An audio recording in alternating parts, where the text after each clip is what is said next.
খেলতে যাওয়ার কথা বলে বাড়ি থেকে বেরিয়েছিল নাবালক, কিন্তু আর ফেরা হয়নি বাড়ি। পরের দিন পুকুরে জলে মিলল তার নিথর দেহ।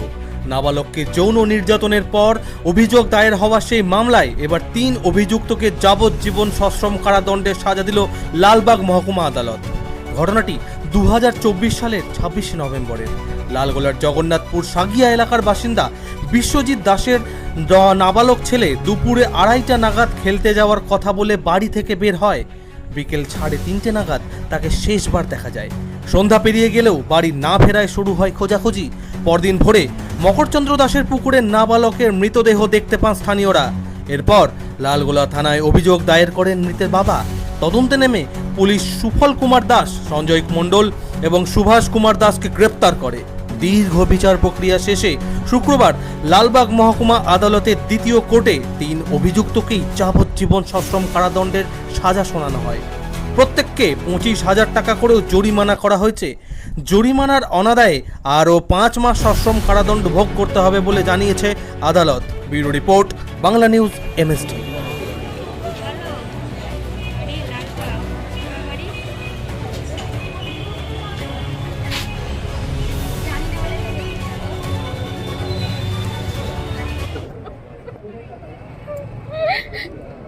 খুশি আছে, অনেকটাই খুশি আছি। আমার ধনের মতন যেন আর কোনো মায়ের ধন যেন এরকম ভাবে শেষ না হয়। আমার ধন খুব কষ্ট পেয়ে শেষ হয়েছে। কোন ক্লাসে পড়তো? ক্লাস 5-এ পড়তো। কখন থেকে খুঁজে পাচ্ছিলেন না এখন সেই সময়? বৈকাল 3টা থেকে 3:30 থেকে। কখন পেয়েছিলেন? ভোর 5টা থেকে পেয়েছিলাম। তারপরে কি এই যে সাজা ঘোষণা হলো, এটাতে খুশি কতটা? খুশি হয়েছি, বুকে যন্ত্রণা নিয়েও খুশি হয়েছি। আইনের উপর আস্থা কতটা ছিল? আস্থা ছিল, অনেকটাই ছিল যে হ্যাঁ আমি ন্যায় বিচার পাবো। ন্যায় বিচার পেলেন? পেলাম, ধন পেলাম না, ন্যায় বিচার পেলাম। কি নাম আপনার? সাবিত্রী দাস। ওদের পক্ষে আমি খুশি হলাম, ফাঁসি যেতে হতো তাহলে একবারই শেষ হইতো। যাবজ্জীবন হলো, যেন কষ্ট পেয়ে মারা যায়, কষ্ট পাই খুব। আমার ছেলে যেমন কষ্ট পেয়েছে, অন্যায়ভাবে কষ্ট পেয়ে মারা গেছে, তেমন ওরা যেন কষ্ট পেয়ে জেলেই মরে, যেন বেরোতে না পারে পচে। আর ফাঁসি হয়ে গেলে তো একবারই চলে আসতো, শেষ হইতো। ওই যে রেপ করা হয়েছিল, তারপরে রেপ করার পরে আপনার সিগারেট দিয়ে পুড়িয়ে দেখেছিল বেঁচে আছে কিনা মরে গেছে, সেটা বিশাল। হ্যাঁ, 3 জন অন্যায়ভাবে প্রচুর ছেলেটাকে আমার অত্যাচার করে মারা হয়েছে। সেখানে আমাকে আবার বলে যে 20 লাখ টাকা নাহলে 20 লাখ 30 লাখ টাকা তুলিয়ে এলে দিয়ে চুপচাপ একটা ফাইসালা করে এলে যা হওয়ার হয়ে গেছে। আমি বলেছি আমার ছেলে চলে গেছে, আমি 20 লাখ টাকা নিয়ে কী করবো? 20-30 লাখ টাকা নিয়ে। এই যে প্রশাসনের উপর ভরসা কতটা ছিল? প্রশাসনের উপর প্রচুর ভরসা ছিল, প্রশাসন প্রচুর হেল্প করেছে। সেখানে আমাদের অতনু স্যারও প্রচুর হেল্প করেছে, অতনু স্যার। আর আমাদের যে পিপি ছিল সে ভগবান হয়ে এসেছিল। পিপি স্যারকে কী বলবো, যতদিন বেঁচে থাকবো আমি মনে থাকবে। আর আমার এই স্যারের অতনু স্যার ভয় দেখিয়েছিল কারা? ভয় দেখিয়ে দিয়েছিল আসামি লোকেরা। আপনাদেরকে ভয় দেখা? হ্যাঁ, কি বলছিল? বলছে যে আপনার মমতা সরকার আসুক, তৃণমূল সরকার আসুক, যে ছুটে এসে মজা দেখাচ্ছি তোকে। আর আমার স্বামী, আমার ভাতার ছুটে আসবে, তুই তো আর তোর ছেলে পাবে না, আমার ভাতারকে আমি ঠিক ছুটিয়ে নেবো দেখছে। এই কথা বলেছিল? হ্যাঁ, ওই এটা সুফলের। 3 জনকে সাজা দিল, কতটা খুশি হয়েছে? আমি খুব খুশি হলাম, যেন কষ্ট পেয়ে এভাবে মারা যায়। আমার ছেলে যেমন কষ্ট পেয়ে মারা গেছে, আর যেন এভাবে কষ্ট পায়। কি নাম? আমার নাম বিশ্বজিৎ দাস। ছেলের নাম সুরজিৎ দাস। ছেলের নাম দিতে হবে। 2024 সালের 26শে নভেম্বর একটি 11 বছরের বাচ্চা ওই থানার আওতায় জায়গা থেকে নিখোঁজ হয়। 27 তারিখে তার মৃতদেহ পাওয়া যায়।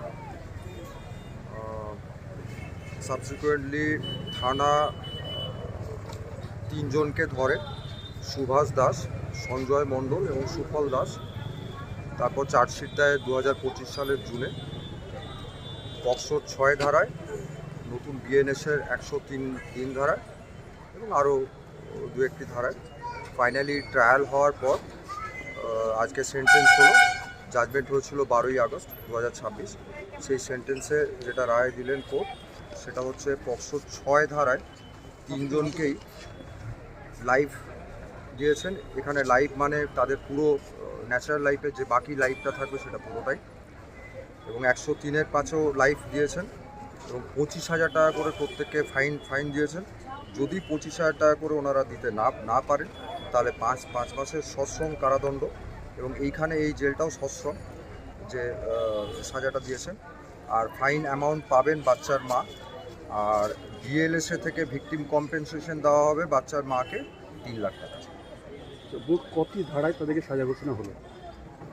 পক্সোর 6 ধারায় এবং বিএনএসের 103-5 ধারায়।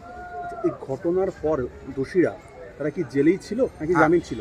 ঘটনার পর থেকে যেদিন থেকে পুলিশ ধরেছে সেদিন থেকে তারা ছিল। কবে অ্যারেস্ট করা হয়েছিল তাদেরকে? অ্যারেস্টের ডেটটা এই মুহূর্তে আমার মনে তারা নেই। কি পলাতক ছিল নাকি বাড়ি থেকে? না, পলাতক। পলাতক ছিল। 8ই মার্চ 2025। তারা কি পলাতক ছিল তো? তারপর পুলিশ তাকে গ্রেফতার করে। সেটা কি জেলা থেকে নাকি জেলা বাইরে তারা পালিয়ে না, গেছে? জেলা থেকে। আচ্ছা, এই ঘটনার পর এটা মানে যে বাচ্চাটি হয়েছিল কি কি অত্যাচার তার উপর করা হয়েছিল? অ্যাকচুয়ালি এই ঘটনাটা মানে আমাদের সমাজের পক্ষে অত্যন্ত লজ্জার, খুব দুঃখজনক। এটি বাচ্চা ছেলে, 11 বছরের বাচ্চা ছেলে, তার উপর কার্নাল ইন্টারকোর্স হয়েছিল, এবং সেই ইন্টারকোর্স করার পর 3 জনেই করে, এবং সেই ইন্টারকোর্স করার পর বাচ্চাটিকে মেরে দেওয়া হয়। নামটা? নাম? কুণালকান্তি ঘোষ, সরকারি স্পেশাল।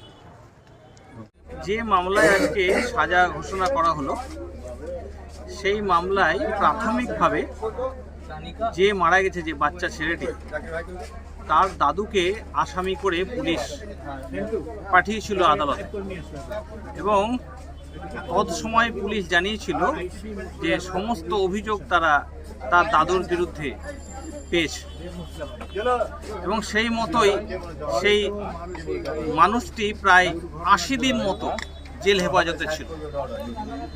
পরবর্তী সময়ে হঠাৎ ঘটনার প্রায় 4-5 মাস পরে এই সমস্ত আসামিদেরকে ধরে পুলিশ পাঠায় এবং একটা মামলার সৃষ্টি করে বলা যেতে পারে।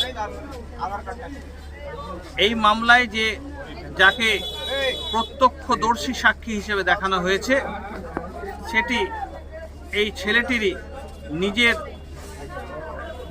সম্পর্কিত ঠাকুরদা, এবং সেও এই ঘটনা থেকে প্রায় 6 মাস পরে আদালতে এসে মুখ জবানি দিয়েছিল বা সাক্ষ্য দেওয়ার চেষ্টা করেছিল প্রথমবার। আমাদের যে আদালতে এর বিচার চলছিল সেই আদালতের বিচারক এই আদালতে প্রায় 1 বছর কয়েক মাস ধরে আছেন। সেই মামলায় কিছু থাক আর না থাক উনি সাজা দিয়ে থাকেন, আর অনারেবল হাইকোর্ট সেই সমস্ত মামলায় গেলে পরে সঙ্গে সঙ্গে আসামিদের জামিন দেন। আসলে মূল্যায়নের ব্যাপারে অত্যন্ত নিম্নমানের মূল্যায়ন আমাদের আদালতে হয়ে থাকে, এবং এটা আমাদের অনারেবল হাইকোর্ট পর্যন্ত অবগত আছেন। তাই এই মামলায় যে মূল্যায়ন হয়েছে আমাদের আসামির ব্যাপারে সেটাও সম্পূর্ণভাবে অবমূল্যায়ন হয়েছে, এবং এই আসামিরা 100 নয় কয়েকশো শতাংশ নিশ্চিত যে তারা উচ্চ আদালতে যাবে এবং বেকসুর খালাস পাবে। এতে কোনো ধরনের সংশয়, কোনো ধরনের কোনো দ্বিধা দ্বিরক্তি দ্বিমত কিচ্ছু নেই। আমরা উচ্চ আদালতে যাব এবং আমরা অবশ্যই আমাদের ন্যায় বিচার পাবো। যে ন্যায় বিচার আমরা এখানে পাইনি সেটা অবশ্যই ওখানে পাবো। আচ্ছা, আমার বিচারকের নামটা কি ছিল এখানে? জিতেন্দ্র গুপ্ত। ঠিক।